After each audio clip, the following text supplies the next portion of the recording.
You are listening to the Innovating Cannabis podcast, where you will meet entrepreneurs, cultivators, scientists, doctors, and inventors in the cannabis industry. I'm your host, Pam Schmiel.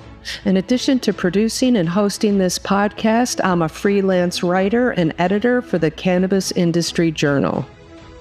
What does it take to ship cannabis around the world? My guest today, Yoram Eshel, is CEO of Cannabilog, a company leading the way in global cannabis transportation and logistics. After a long career in the pharmaceutical industry, managing the movement of products across continents, Yoram came out of retirement to apply his expertise in the rapidly evolving cannabis industry to launch Cannabilog. In this episode, Yoram shares his playbook for building a compliant, efficient, and scalable supply chain for global cannabis import and export trade. Let's welcome Yoram to the show.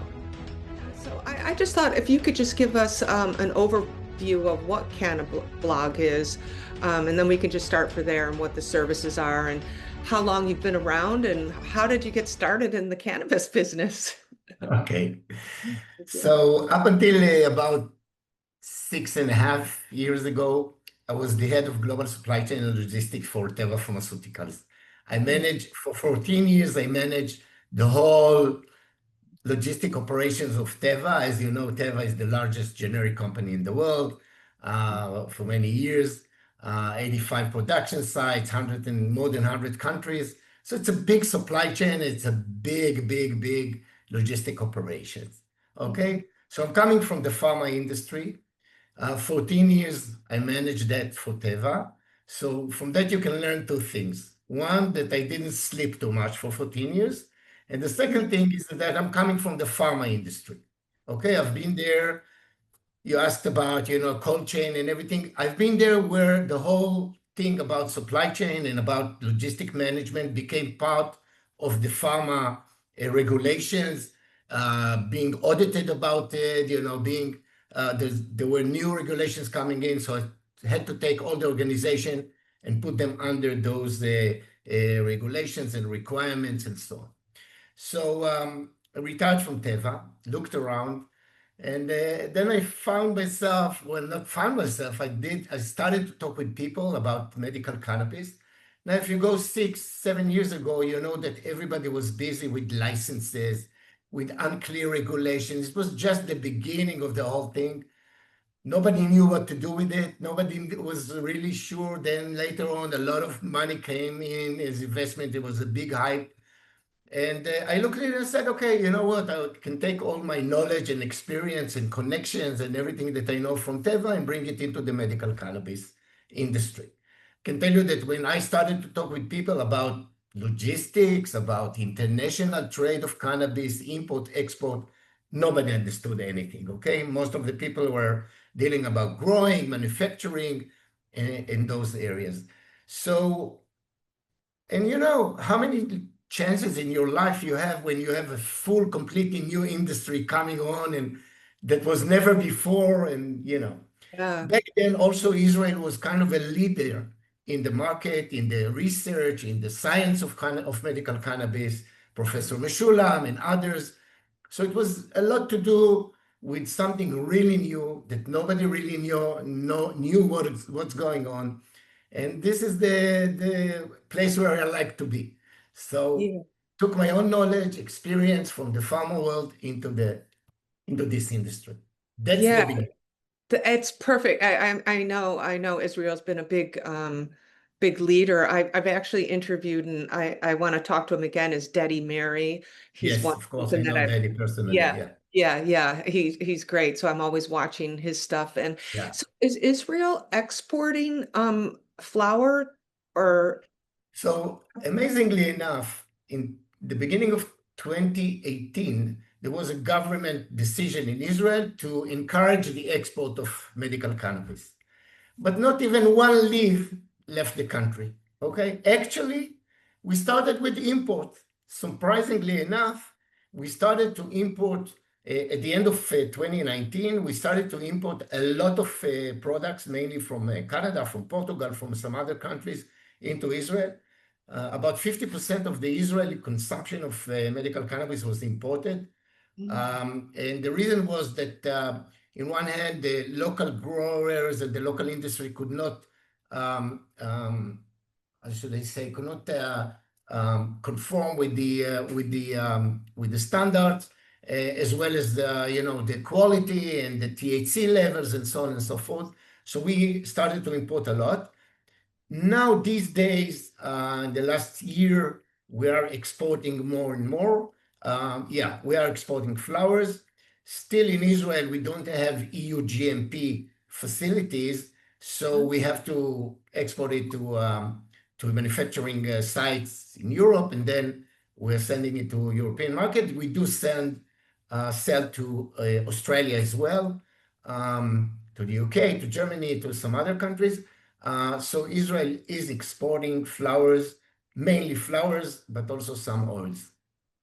I'm surprised that it's And we not. also have a very advanced product, which is Psyche, which is a very unique inhaler. I don't know if you ever heard about them. What Should is be it? very interesting for you. Psyche is SYKE. You can look at it later. Psyche is an Israeli innovative product that was developed and manufactured in Israel. And this is a metered inhaler, a very special unit, medical device, that now is exporting it, but also here in the country, a lot of people after the war with PTSD, with a lot of issues. So it goes a lot to veterans. So it will be interesting for you to know them. Yeah, it's I an can look you inhaler. to the managing director. It's a very unique inhaler. Look at it at the website, and then we can talk Yeah. about Okay. Okay. That it. So we sounds. are also exporting this device as well. Okay. Okay. Cool. Can you just walk us through what the main steps, if somebody came to you and wanted to start importing, exporting, what things have to be considered on that pharmaceutical level, like regulatory wise?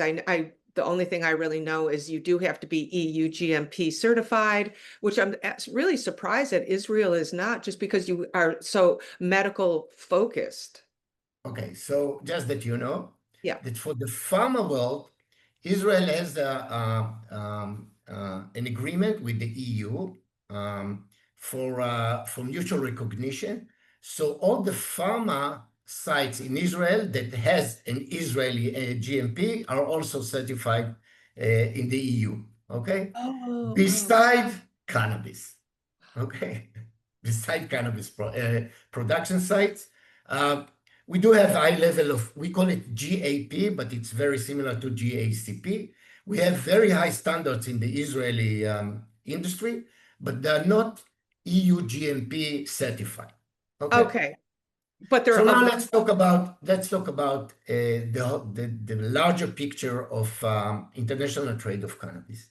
When it comes to that, there are three main issues that need to be taken very, very good care of. The first one is the regulations. Okay, surprisingly enough, regulations are always different between the importing country and the exporting country. There's nothing like in the pharma world, you come to the EU, there's one set of regulation. No way. Each country by itself has its own regulations. As you know, some countries allow import, some countries doesn't allow import. Canada, for instance, they allow export or not. Regulations is a very big thing. It's not just yes and no question, it's also how. It's also a matter of which products. Some will allow flowers, some will allow oils, some will allow genetics or other things. So in any case, regulations are the big thing. And if you look at Google and you ask cannabis regulations, every week we will get something else. Okay, different maps. Legal or not legal? Medical is legal, but recreation is not legal. And so on and so forth. Regulations are a big, big thing. Okay. On top of it, because we are talking about narcotics, it requires licenses, all set of licenses. sometimes even licenses to breed. I mean, to grow, to manufacture, to store, to import, to export, everything requires licenses. Everything is under, under the narcotic laws, under the narcotic regulations. You know that, especially in the US, we'll talk about the US a bit later, very complicated. Surprisingly enough, or maybe not, it's changing all the time. Look at what happened in Germany, look at Portugal, look at Israel, look at Australia, look at other countries, look at the US. It's changing all the time. So if you want to deal with international trade of cannabis, you have to know the regulations, and you have to understand that whatever you know today will be changed in a while. Look at Thailand. Everybody today is looking at Thailand because they have very good genetics. They allow export. Up until 2-3 months ago, the local market was booming. Then the new government came in and said, no, just medical. So now all the Thai manufacturing and growers want to export, but they don't have the right certification to do that. They have just local GACP, which is not accepted in Europe. So without going into too much details, regulatory environment or regulations are a moving target and are the most important thing, because the last thing you want to do is to cut corners, because then you're getting into troubles, and we don't have to talk about it. So adhering to the regulations, this is the most important thing. I don't know if you know, but if you export cannabis products to another country and you cannot clear it on the other side, it will go to destruction. There's no way back. Yeah, no way back because of licenses and everything. So you better know what to do. God, that's huge. That's a lot of issues around that. The second thing, which, for instance, if you go to Canada, okay, but maybe some states in the US. The second thing about cannabis, medical cannabis, it's a medicine. It's exactly like Tylenol or paracetamol or any other medicine that you take in the US or anywhere else around the world. So governments are dealing with medical cannabis as medicines. Remember, medical cannabis is not exactly a medicine because it didn't go through the whole process of registration, but they require to register the product, and they will consider it exactly as any other pharmaceutical product, which means that you have to adhere to all those pharma-specific regulations like quality management, GDP, it calls GDP, good distribution practices, temperature management, data logger, the whole thing. The same way I ship hundreds of thousands of shipments every year of Teva, this is the same way you have to do medical cannabis, which means that at the other side will sit a QP, we call it qualified person, that will have to approve the products to the market. And if they are not adhering to all the quality requirements, it's not going to work. Even us, as a logistic service provider, we are being audited, and we have to adhere to all the logistic requirements, the EU GDP and other requirements to ship and to manage logistics of cannabis products. So I'm saying it because, for instance, in Canada, okay, I'm just saying as an example, Canada, a lot of the local market is recreation, right? So the way of thinking, it's about recreation products. When it comes to medical, all of a sudden, whoa, we need temperature control vehicles. We need to pack it. We need to label it. We need to do different things. And it is something that requires some training and some understanding, because the world, beside Canada and I think 25 states in the US. Medical versus. I think something like that. Yeah. Yeah. Medical is 35 or something, but recreation, never mind the number. Nonetheless, beside that, all the other places in the world, it's a medical product. Germany, Australia, Israel, medical product. It's not even close to recreation. By the way, recreation in many countries is either not legal or requires special licensing or any other thing. So the issue of quality, beside the regulation, the issue of quality, of pharmaceutical level of quality, is a must in this industry.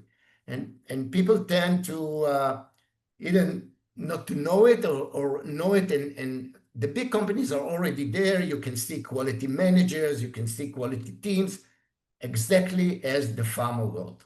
Exactly. Yeah.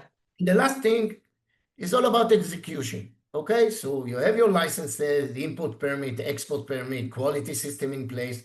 Now you have to execute, right?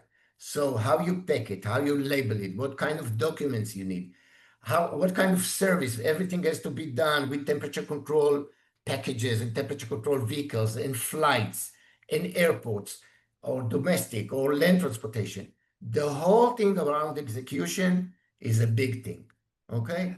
And I told you before that you have to build the whole chain completely by the regulations, completely by the pharma grade or the pharma level, and execute against it, because you don't want to fail on the logistics side. You may have to make sure that you are maintaining the integrity of the product. All products are temperature control. We'll talk about it in a minute. So it requires a lot of understanding how to execute, from packing, pickup, delivery, flights, airports, police, and so on. There are some countries that we're not even picking up, or we're not moving one leaf if we don't have armed escort together with the vehicle, if we don't have any other special measures to make sure that it will arrive safely. There's a lot of issues around the execution. Another thing you have to remember, that when you talk about cannabis logistic or cannabis import and export, you have to look at the whole range of cannabis products. Let's start with genetics, seeds, tissue cultures, clones, cuttings, whatever, are requiring a specific solution. Clones, cannabis clones, genetics, okay? And we are moving dozens of thousands of clones. I don't know if you know, most of them are unrooted. So from the moment you cut them from the mother until it has to go into water because it doesn't have roots, between 3 to 4 days. If not, they are dead. So you have to control the minute that you cut them all the way through with the special packaging, with the special, put it on a flight, bring it to the other side, clear it out of customs and authorities, and bring it to the other side safely in order to get into water and keep the cuttings alive. So it's a special logistics, special thing. Again, regulations, quality, execution. This is one hand. In the middle, you have the products, right? Bulk flowers, packed flowers, oils, some other products. Each one of them is a bit different from the way you pack them, from the way you manage the whole logistics solution. And then you have the whole area of extracts, distillate, azulate, dronabinol, all kinds of extracts that you ship in different ways. And there is a market for there. Sorry, go on. I just want to ask, there's so many questions in here. I really hate to interrupt you because I know you. So stop me if you have. Sorry, yeah, go No, ahead. no, because you're on a roll and I don't want to interrupt you because you're just telling us such great stuff. But I've been reading that different, like flour versus oils and even different concentrates require different temperature storage. And they're talking about here in the United States, what are the standards for this? What is the standards for, like you're saying, the genetics for the flour and as far as preservation, keeping, is that a thing for you? Okay, Or so most of the regulatory authorities in most of the countries are requiring 15 to 25 Celsius degrees for the cannabis product, which is, we call it in the pharma world, we call it controlled room temperature, CRT. And this is the requirement from many regulatory agencies all around the world, okay? So this is it. In some countries, it will be more like 20 degrees, more or less, plus minus 3 degrees, but most of the countries will be 15 to 25. By the way, 15 to 25 is a tricky range of temperature. In some countries, they call it ambient temperature. Wrong. You don't want to put it in the ambient temperature, right? Wrong. It's called control room temperature. The reason is if you need to send the products in a cool product, right? Let's say injection. All injections must be between 2 to 8 degrees. So you put it in a special box, you put some, you call it ice Cold or packs or whatever, something. packs, or we call it PCNs, never mind. So you put something in order to preserve the temperature. With 15 to 25, you may use kind of expensive packages and special air containers and so on, which are really expensive. But usually airports and on the tarmac and everything, if it doesn't have a protection around it, then you'll have temperature excursions. So one of our jobs is to keep the temperature in the right way. So for each shipment, we're doing what we call a route risk assessment. We assess the route. For instance, a lot of shipments are going from Canada to Australia. I hope you learned in your geography lessons that in Canada and Australia are two opposite seasons, right? Winter Oh, in Canada is summer in Australia and the other way around.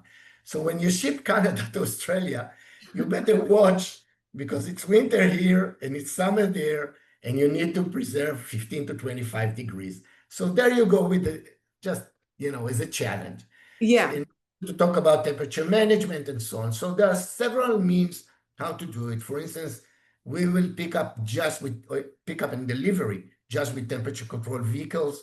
Okay, we will take airlines has a special products or service for pharma products. So we are using just pharma grade airline services, which means that they will be stored at the airport in the right temperature. Then they will be loaded, last, unloaded first, go to the chamber on the other side. So maintaining the whole chain under those temperature requirements, it's a long lecture, but at the end of the day, these are the challenges that you have to make sure that you are meeting.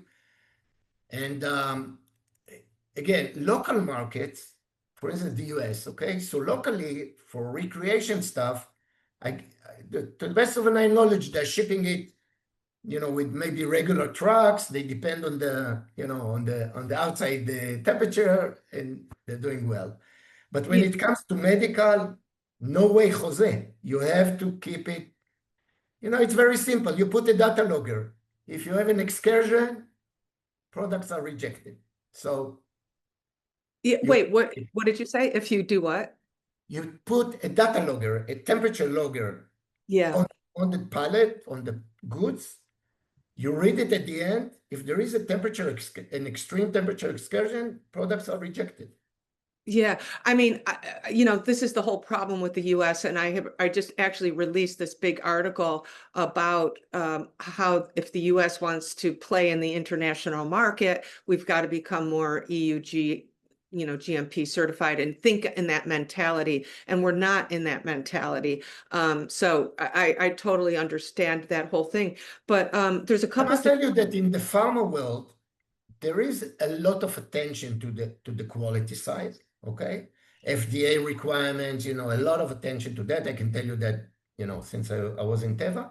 But yes, I think that the European authorities are more strict and are more on top of those issues than in the US. Yeah, I believe so. Yeah, I mean, you're definitely anyone I speak to over there, it says it just as strongly as you do. We are medical and we mean it. Like we're a medical market, and this is we're setting up this infrastructure. And I've been banging that drum from over here to say we're not going to make it if we don't, because I mean, we're not even setting up for the US, GMP certified. Sure, there are some, but it's not the mentality that we have here. No, I So think that the production sites in the US are GMP, but they're not EU GMP. yeah, Okay. so we couldn't come in we couldn't come in if we were GMP. I think that the difference is not that big. Yeah. Okay. Some production sites, the issue is that you have to bring someone from Europe to audit you under the EU GMP certification. So it's a lot of, I don't know, but it is possible to do. And there are EU GMP facilities, more on the pharma side, less on the cannabis. We'll talk about the US, but in Canada, there are already few production sites that are EU GMP, okay, in Canada. I'm talking about cannabis production sites. So they have EU GMP certification. Not a lot, but few. Okay. In Canada. I heard from somebody, I don't know if this is true, that cannabis law does not allow for cold storage. And, like if they're selling, so in other words, the Canadian government you can only distribute through the Canadian government, like they're in charge of distribution. It's the, how do you call it? The regional government or something like that. Regional, right. So Yeah. I guess if like a Tilray or one of those guys, they have their own production and they're probably doing it correctly because they're obviously exporting a lot to the and out there. But the Canadian government supposedly because they didn't want to add any cost to the government controlling the cannabis distribution by having to put cold storage everywhere because the cost of trying to do all that. So they supposedly put it into the law, no cold storage is necessary or allowed. I must tell you that I'm not aware to that, Okay. but remember, Canadian, most of those requirements, is the way I understand it, and I was in Portugal last week and I just spoke with someone about that, is that we're talking about the recreational market, okay? Most of the Canadian local market is recreation market, it's not medical. Yeah. I think that for the medical, they do, and for sure for export, they do, okay? So because they have to adhere to the European. Right, I was wondering, I would imagine. The European requirements. But right. I think locally it's less than, not locally, for the recreational market, I think that they are less into, the temperature management or whatever. And another thing, maybe, when I'm talking with people in Canada saying, okay, how many days you have in Canada with extreme heat or whatever? I don't think it's a good argument. Never tell that to any authority. It's not a good argument. But I think that a lot of people are counting on that. But I can tell you that I know about the temperature excursion in Canada, maybe not 50 degrees Celsius, but 40 degrees Celsius. So you cannot count on the weather. That's the point. Yeah, right. So as far as liability, this is kind of an issue that's starting to pop up here in the United States. So once you release the product, like you have taken it to where you need to take it to, does your company just take it to port and then whoever's picking it up, like you're in Australia or Germany, and then it gets distributed, or do you take it like straight to the pharmacy, or where do you end up? Where's your? Usually, the way it works is it's through wholesalers, okay, or distribution companies, or storage facilities, okay. It is our obligation, okay. Most of our shipments are door to door, so we pick it up from the production or the cultivation site, and we bring it. We clear it export, we clear it import, and we deliver it to the destination. Usually not to pharmacies, okay, because pharmacies doesn't usually have import permits. Okay, the import permits come from the wholesalers and the distributors. They are the one who manage it. Then we have to bring it to their storage facility in Europe, always temperature control facility, same as pharma. And we check that they have licenses to store it, otherwise we are not delivering. So we check that they have licenses to store, and then we deliver to in your term, it will be the distribution center, okay? From there, it will go to the different pharmacies or hospitals or any other health, facilities. But usually we're not shipping into the pharmacy, okay? It goes one step behind it. the distribution center or the wholesaler or the distributing company, they manage their inventory, and they manage the local distribution. The last mile distribution is a little bit different business than the international one. It's more fragmented, but usually this is the way we do it. Most cases in Australia, in Germany, in UK, it's going there. In Israel, usually more or less the same thing. Okay, it can go to a production facility or to something like a distribution center. Yeah. All the rest of the world, to the best of my memory, it goes, as I said before, one step before the pharmacy. Okay, so I'm thinking about, and like I was saying, what's starting to happen here is, where does the liability fall? Once or how do you protect yourself? Like, once it's left your hands, you've delivered to the distributor. What if they aren't keeping proper temperature? What if the flour dries out or the concentrates become not shelf stable or whatever? Like you've ruined a whole pallet of product. Are you finding that a lot of the countries that you're delivering to in the distribution centers, do you go in and check beforehand? How do you verify that you've delivered to a place that's going to then carry it properly to the end product and stuff? So it's not just a matter of liability, it's more a matter of responsibility. Okay. And I'm saying it because this is the way it works. So first of all, just that you know, we also provide insurance coverage. So if something goes wrong along the way, there is the insurance covering the value of the shipment. The insurance is covering all risks, including temperature excursions and everything. So in terms of coverage or financially, the shipper or the buyer are covered. Now, basically, there are always agreement between the buyer and the seller, okay, with the split of responsibilities.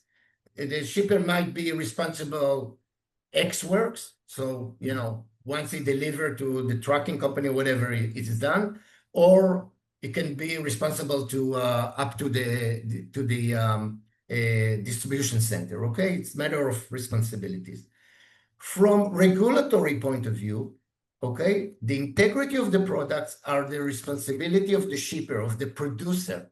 Okay, they set the rules, they set the requirements, they're telling what is the temperature range, whatever, how you should keep the integrity of the products, up to distribution center. From that point on, including the pharmacies, it's the responsibility of the distributor or the wholesaler, but the responsibility of the product is still with the manufacturer. For instance, if, God forbid, something goes wrong, someone, like in the pharma world, right? If you have a complaint, someone took Tylenol and whatever, it goes to it's a responsibility of the manufacturer to investigate it, to see what's going on, maybe to take them back, to recall, yeah, a recall, whatever. So the product itself, the efficacy of the product and the safety of the product, it's always the responsibility of the manufacturer. But in terms of keeping the conditions, usually it ends according to the agreement at the point where it goes from the responsibility of the shipper to the responsibility of the buyer. And it can be at the airport, it can be at the destination airport, it can be the distribution center, it's a matter of agreement. Each agreement, it's not just about the cost, it's also about the quality. Okay, what are the quality requirements and how it will be packed, how it will be delivered, and so on and so on. So our company is working under the umbrella of the GDP regulations, but also sometimes with specific requirements of either the shipper or the buyer, or the seller or the buyer, according to their specific requirements. Remember that on top of everything we're talking, there are laboratory tests and COVAs, and there's a lot of documentation around the product themselves. So it's not just picking up a pallet and ship it, okay? It's not T-shirts. It's a medical product that requires a lot of Testing the way. issues around it. Yeah. Yeah, I guess I was bringing this up because there was just a big product recall in one of our states, Colorado, with a bunch of different products, but a big recall. And one of the companies is saying, no way, I have a COA proving when it left this lab that it was at this quality. So now it's becoming that whole battle. But I'm thinking, here in the United States, as we're in this rec market and it's going in hot trucks and somebody's car and, this and that, it's this is a lot of product lost. I agree with you. I Yeah, definitely agree with you. It's something back in my days in yeah, Teva, we also discussed it a lot. But yes, I agree with you. The yes. last mile logistics or the last mile is something that is not that controlled or that managed, but it's still the responsibility of according to the regulations of the producer. And you know what? Sometimes, with let's say cold products, okay, like injections, it's better when the pharmacy is putting it in a bag with ice, and give it to their customer. It's better than what happened before the pharmacy. You know what I mean? So Yeah, they're yeah. managing it better than. Yeah, well, I think you kind of nailed it really. And what's happening here also is that last mile, we don't have proper infrastructure yet. The guys in the manufacturing are not going to accept the cultivators bringing in bad weed. It's all going to be manipulated until it goes out, but it's that last mile that you're talking about. And that's my question is, I know your company is Think obviously about mail. Think about mail, right? You can get main. products in mail. Oh yeah, mail. I know. Oh, it's the big fight Germany was just having is that I don't know if that resolved yet, but they didn't want to do mail order anymore or It's not exactly the mail. You're basically right. There are several companies in Germany that you can call them. Okay, it's an online service. You fill a form. Sometimes you're being interviewed, and then you get a prescription, and next morning you're getting the products. Okay, so the German, the German government say, I want to make sure that you see the patient, that you interview him face to face, not just mail. Just because of a form or something, you can give them a prescription. So it's more about the prescription. But yes, the goods can go either by a delivery person or. yeah, it's sitting in a hot truck under a bunch of mail. It's going to degrade. It's a fact. Concentrates will degrade. Flour will degrade. You're going to lose all those terpenes in this Yeah, medical the market. good news, it's usually short time, but it can take a few days, right? So Yeah, absolutely. Oh, wow. I never thought of it. That's a really good point. And how, in your perception, I don't even know if you've really gone this far or you really see it, but do you think that the pharmacies, because they're the main, they're the end point, and they're compounding in Germany. Do you think that, they have this oil and they're compounding? Are they proper? Do you think there's proper storage in these I factories of think so. Yeah, pharmacies?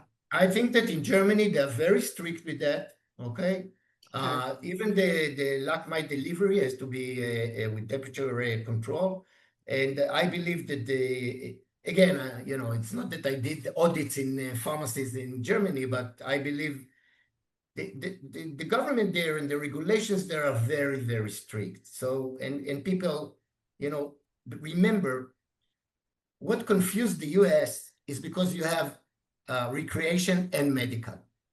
In Germany, it's just medical. So there's no confusion, you know what I mean? Because if you Yeah, go, I remember I was in a conference in Las Vegas, okay? MJBiz, right? And I went into a dispensary dispensary shop. How do you call it? Dispensary. dispensary. Yeah. Okay, so you have a window for the medical, and then you have a table or open to the public for the recreation.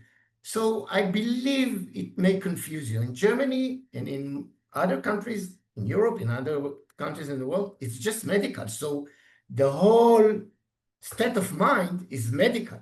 So the same way they treat medicines, they treat medical cannabis. Can I 100% be sure about it? I didn't audit it, so I don't know. But I believe that they are very strict on that because it's medical and the authorities are watching that carefully. Yeah. One of the other problems we're having here is lab testing manipulation, where they're saying, because, it could be for different things, but particularly here, to get the best price in the market, the consumers are demanding high THC products. It's not about the terpenes and all that kind of stuff. So, brands are going with labs are happy to take your money and they'll up, the THC. It's a very, very big problem. So you're not getting what you think you're getting, and, you don't know now how to dose properly and all that kind of stuff. But it's rampant across states, and regulators are state by state. We don't have a federal oversight. Is there do you see any issues in that happening in Germany or other countries like? It's not exactly my area, but to Yeah. the best of my knowledge, by the way, even here in Israel, okay, they imposed the methods of how to measure the THC levels, okay, and everybody has to adhere to the same methods and to the same parameters and measure it exactly the same, because you can always say, well, my product is 29% THC, blah, blah, blah.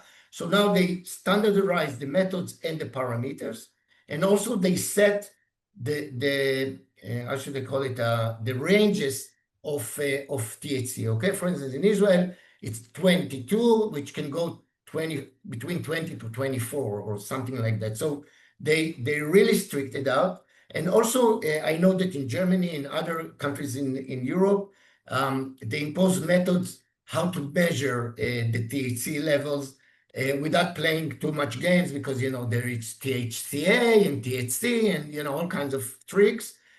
So they measure the total THC content, but it has to be according to measurements and parameters and methods. Do I think that it's working all the time the same in each country? Probably not.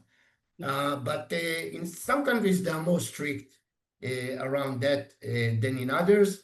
And it's not just that parameter. There's several types of parameters. For instance, the humidity, so you can play with that because it even influences the weight and all kinds of things. So I think that a lot of countries standardize that, including the parameters and the methods how to calculate it. But it's not my real profession. Yeah, I was just curious. Yeah.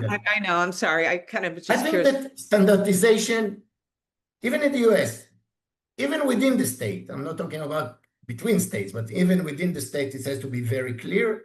And everybody knows that actually each manufacturer can choose his own laboratory, right? So yeah. So it has to be standardized in a way, again and again and again. Sorry, Pen, to say it. Remember, we're talking medical. When it goes to recreation, is a little bit more open, I would say. I wish we would do it. It just feels so much like getting more quality cannabis. We're really fallen behind on that. Like, too many people are, finding loopholes. That's the point. Listen, you know what happened in Germany, right? Last year, in 1st April last year, they made a decision that it will be easier to get a prescription. Okay?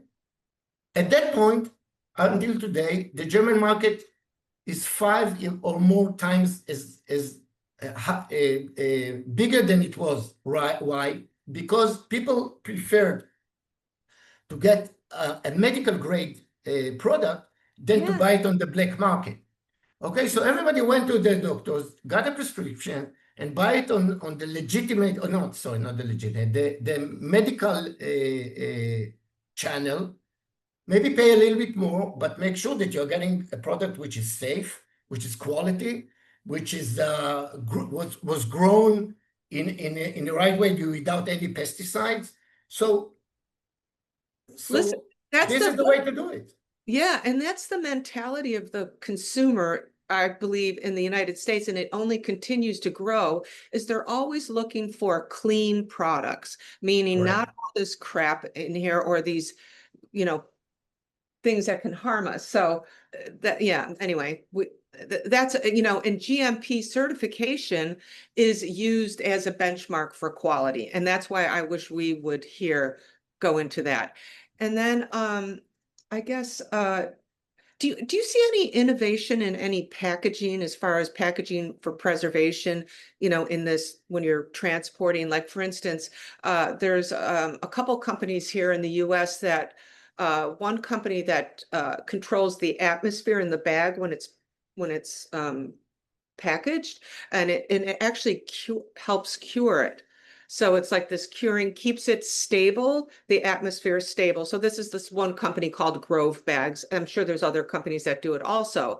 Some others are doing like nitrogen washing, where they put it into the bag to preserve it and hold that temperature. I'm just curious if they're in the packaging world and preservation, if you've seen anybody doing any sort of innovative products. I think in general, the answer is no. I'm not aware to Okay. any about that. I know that the packaging with the bag to clean it, to a little bit vacuum, just a little bit. Don't vacuum too hard because then you kill the flowers. But in general, the way we preserve temperature is after the packing of the in the bags. Okay. Usually, internationally, bulk flowers are going with a half kilo or 1 kilo bag. It's not the 10 grams, that is going to the market. So we protect it with all kind of measures. Told you PCMs or containers or thermal covers, everything that we think may help us to keep the temperature. I think that the nitrogen and the other thing is a little bit.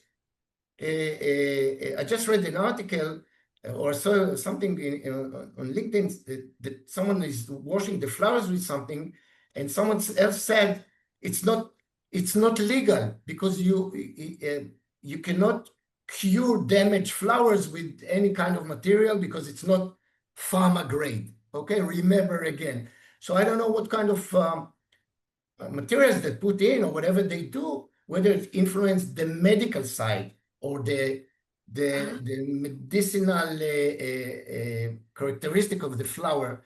So I'm not aware to all those techniques, but again, medical is medical. If it's part of your GMP, you're good. If not, don't do it. Yeah. Bottom line. Okay. Yeah, we got to get in that mind. So I guess winding down, I feel like we've covered everything. As far as like to make your life easier and to make things more streamlined in the international transportation, besides fragmented regulation, is there anything else where you feel like we need, like the supply chain is not solid for you to, compared to how you ran the pharmaceutical industry? So I I would not say that, something that may fix whatever. The point is really to make sure that you're adhering to the regulations and to the quality requirements of medical product. I think that most of for sure, the big companies, but more and more companies, some of them were already on your podcast, our customers without names. So they, when I began to work with this industry, I usually said to myself, nothing that I told my customers, but when I walk into a medical cannabis company and I see quality people, usually from the pharma world, I know that they are in the right direction, okay? Because remember, people that grow vegetables or whatever, and all of a sudden decided that the cannabis is a good opportunity, and now they are growing cannabis. It's not the same, okay? So bottom line is that more and more the world, okay? And by the way, I was in a conference in Portugal, and someone says over there that she is against, the medicalization of cannabis because, everybody can put in his body whatever he wants, and there's a lot of argument around alcohol and, and cigarettes and whatever. But as we see it today, it's a medical market, and you have to adhere to that. The nice thing about this market is that it all grew from the bottom. What I mean is that none of the government came one morning and said, okay, guys, enjoy the party, smoke as much as you. It's not that way. People didn't find cure. There were illnesses without any medicines or with the lack of medicines. And this is where the medical cannabis grew. And this is where the medical cannabis, actually the public pushed the governments to take decisions about that. Right. When this happened, most of, we have a say, we say that if you don't know what to do, you do what you know. It's not a good idea, but it's, something. So the government, a lot of them doesn't know what to do. They don't want to use cannabis for good reason. So they want to, above an age or something. They want it safe. They want it proven as efficient medicine. This is why you have all those projects in France and in Switzerland and in some other studies that you see around the world. So they want all this, but they're still not sure exactly how to manage that. Look at I will not say bad things, but look at what happened in Germany with the clubs. They wanted to establish clubs. Nobody even understand exactly what is the meaning of all this thing. They have clubs in Spain, which are completely different. They tried to do something for the recreational area. Government really confused. This is why you see so many regulations around. But at the bottom line, as long as it's a medicine, and as long as you need a prescription for that, you have to adhere to the medical rules. As simple as that. And remember, I would say one last thing. When you ship flowers, medical cannabis flowers, you ship, material, how do you call it? Flowers are agricultural product. Okay? How many products you have in the pharma world which are agricultural product? In Teva, I had one out of hundreds of thousands of products. I had one. Okay, this is something that people doesn't understand, because all of a sudden you have to deal with the Ministry of Agriculture, and now you have to deal with the Ministry of Health because of its cannabis, and the DEA, and all those agencies that are dealing with narcotics. It makes it more and more complex, because it's a medical product, but it's still a flower, okay? So you just add more complexity to the whole thing. But the bottom line is that you have to really be a professional and understand what you do, and make sure, not just, I have a license from the Israeli authorities, okay? But I want to make sure that my customers are not making any mistakes, because it's their licenses as well. So it's a lot of investment in understanding the regulations, the requirements, the quality, the safety, the security, all together to build the right supply chain and long-term supply chain, not just one shot and that's it. You want to build something that will work each time, consistency. It's curing people. People want the same exact product each time. So there you go. We didn't cover too much the hemp, and we didn't cover too much the CBD, which is also a big thing. Okay? But a different market. It's not the medical market. It's a different thing, but it's a big thing in the US as well. Yeah. Is that considered more like the herbal medicine market? You're talking about CBD? CBD, yeah. Like, well, it depends. There's 6 types of CBD products. Yeah. It can be edibles, it can be creams, it can be even, I think in the US as well, but in Europe there are products, veterinary products based on CBD. Yeah. Yeah. And then and you can put it in drinks, and there's a lot of CBD. By the way, there are even CBD cigarettes in the market. You know why? I was laughing when I heard it, but they told me that people are smoking during the day because they have to work. They smoking CBD products or hemp, and then in the evening they smoke THC. And hemp also is an issue, because some countries, the US consider hemp, there's industrial hemp, right? So leave that aside.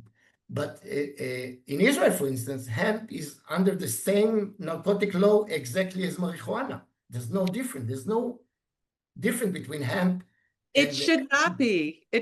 Yeah, I mean, that's our problem too. We are so yeah. screwed up here. God, So, I feel like we're inching closer to getting deregulation. The rumor has it. But if our market opens up for export, we're far away from that. So I don't think, we need to get our own house in order. We're yeah, just, without going into politics, okay? The redhead guy in the White House can wake up in one morning and change the whole thing, right? oh But yeah, the whole world is waiting for that. I know. Importing, exporting, it will change the whole market of medical cannabis. But the US, right? Federally, it's forbidden, states, and so on. So we'll have to wait and see. I know, it's very exciting. And then I do just have one more question, is because you came from pharma. Where do you see in the world, like you're seeing all these places exporting and do all this stuff, and people are working on cannabis as a medicine, I know SOMI International Pharmaceutical, I've talked to them a lot, they're doing the herbal medicine route, um, preparation, I guess, for pharmaceutical. Do you think in the US, like that's a route that SOMI could take into the United States if things start opening up, like as an herbal route, or like I don't want to talk specifically about any company. I Oh know yeah, no, no, no, very yeah, well. forget I know that. Michael Sosno. Yeah, Sosno, yeah, I yeah, no, just met no, no, him. yeah, No, yeah, without that. I truly think, first of all, under the ground, well, maybe even not underground, under the surface, and Danny Meary knows that very well. There are a lot of clinical trials and studies around cannabis and around cannabis products. I personally, that there's one product, the Pidolex, that was already FDA approved. I truly believe that companies, without names, are developing their own formulation, okay, to meet customer needs. Right now, okay, if you're getting we call it T20C4, right? 20% THC and 4% CBD. It's kind of commodity, right? A lot of people has, yeah, flowers and oils and whatever. yeah, But I think that the formulation, the specific formulation for specific treatments, this will be the future of the cannabis. Of course, it has to be supported by science. It has to be regulated, not regulated, registered as products. Whether they will call it herbal medicine or maybe they call it like in the UK, food. How do you call it? oh yeah, food, Um, food. whatever food. Yeah, that one. I know. It's also half of a joke, right? So Yeah, again, remember I told you government doesn't know what to do, so they call it something, right? yeah, But in yeah, the end of the day, I believe that the market will go to more specific formulation, like pharma, to more specific indication. illnesses, to more specific treatments. I truly believe so. So it will not just be, kind of you know, Yeah, T20C4 or T15C10, or whatever the case is, it will be more specific. I believe yeah, so. And also remember, in Germany and other countries, markets are going more to oils than to flowers because, yeah. hey, you Health don't research. smoke in order to be healthy, right? So Right. more and more governments, by the way, in Israel is saying they are encouraging oils on top of flowers, and this is where in oils you can control better, the formulation and the treatment and the dosage and everything. So I believe that this is where the industry is going. It will take time, but I truly believe. Yeah, yeah, I do too. Yeah, it's great.